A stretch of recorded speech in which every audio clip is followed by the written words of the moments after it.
brought to you by Palvi Agrico. आता शेतीसाठी जे काही लागणार ते घरपोच मिळणार, तेही मोबाईलच्या एका क्लिकवर. त्यांच्याकडे गॅस कालपासून अवेलेबल नाहीये. ते असं म्हणतात की आमची गाडीच गोडाऊनला जात नाहीये.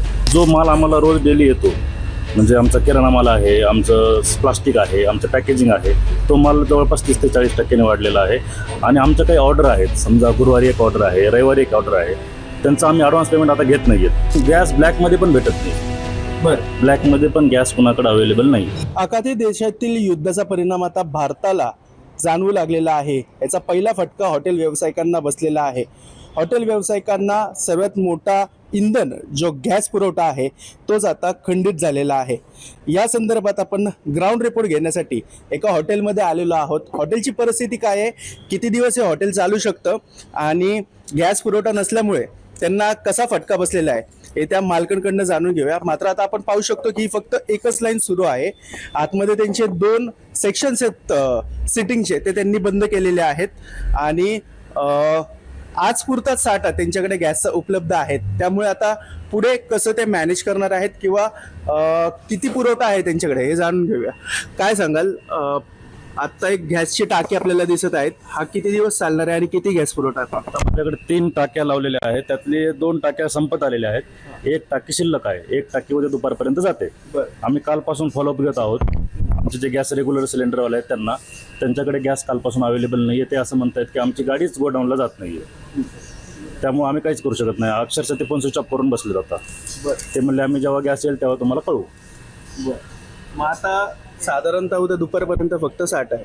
मग जेव्हा या युद्धाचे परिणाम तुम्हाला जाणवू लागले तेव्हा कसा फटका बसला आणि काय किती कस्टमर कमी झाले? फटका असा बसला की जो माल आम्हाला रोज डेली येतो, म्हणजे आमचा किराणा माल आहे, आमचं प्लास्टिक आहे, आमचं पॅकेजिंग आहे, तो माल जवळपास 30 ते 40% वाढलेला आहे.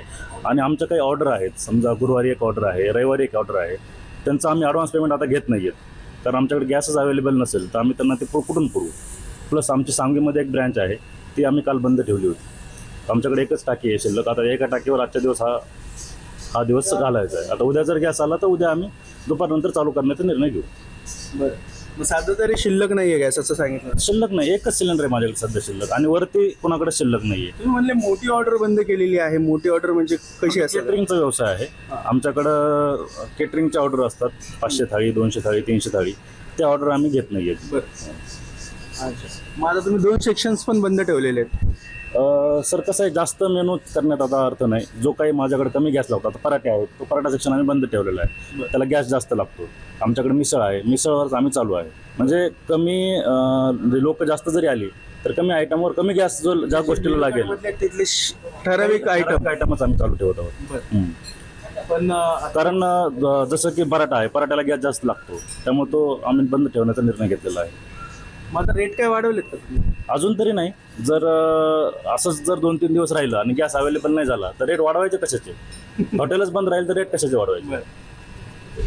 मग आता जर गॅसचे प्राइस वाढले पुढे नक्की रेट वाढणार. ज्या आता 50-100 रुपये आम्ही सहन करू शकतो, 2000 रुपयापर्यंत आम्ही सहन करू शकतो. जर त्या पटीत वाढत असतील, म्हणजे जर 2500-3000 वाढत असतील, त्यानुसार साहजिकच रेट वाढेल. आणि आमचं एकट्याचं नाही, सगळ्यांचे रेट वाढतील. साधारणतः तुमच्या व्यावसायिकांमध्ये अशी तुमची ओळख किंवा बोलणं वगैरे असेल तर त्यांच्यामध्ये असे किती हॉटेल व्यावसायिकांना फटका बसलेला आहे तुमच्या माहिती? जवळपास सगळ्यांनाच सर. कारण गॅस ब्लॅकमध्ये पण भेटत नाही. ब्लॅकमध्ये पण गॅस कुणाकडे अवेलेबल नाही. म्हणजे आम्ही चौकशी केली, कोणी ब्लॅकमध्ये देतं का, 4000 देतं का, 5000, बरं ते घेऊन करायचं काय? 4 आणि 5000ची टाकी घेऊन काय करायचं? बरोबर, आणि तेवढं पुरणार पण नाही आणि तेवढं तुमचं जागतिक आहे, सगळ्यांचं होणार ते आमचं होणार. साधारणतः आता हॉटेल किती दिवस सुरू आहे? उद्या दुपारपर्यंत. उद्या दुपारपर्यंत. ही आता खरी परिस्थिती आहे हॉटेल व्यावसायिकांची. उद्या दुपारपर्यंतचा साठा त्यांच्याकडे इंधनाचा आहे, जो हॉटेलमध्ये चालवलं जाईल.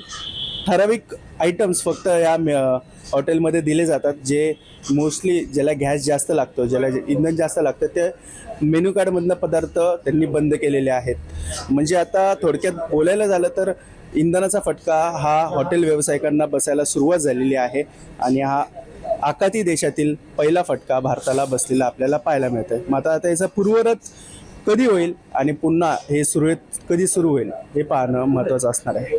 पुण्याहून मी आदित्य पवार, मुंबईत.